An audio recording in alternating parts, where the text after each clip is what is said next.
తొలి చూపు చాలంట చిత్తాన చిత్రంగా ప్రేమనేది పుట్టగా 10 మంది అంటుంటే విన్నాను ఇన్నాళ్ళు నమ్మలేదు బొత్తిగా ఆ కళ్ళలో ఆ నవ్వులో మహిమ ఏమిటో ఆ కాంతిలో ఈనాడే నా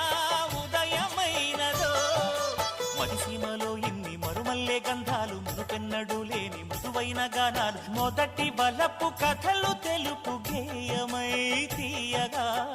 స్వరములు పాడగా ఏ స్వప్నలోకాల సౌందర్య రాశి నా ముందుకొచ్చింది కనువిందు చేసి ఏ నీలి మేఘాల సౌధాలు విడిచి ఈ నేల నడిచింది ఆ మెరుపు వచ్చి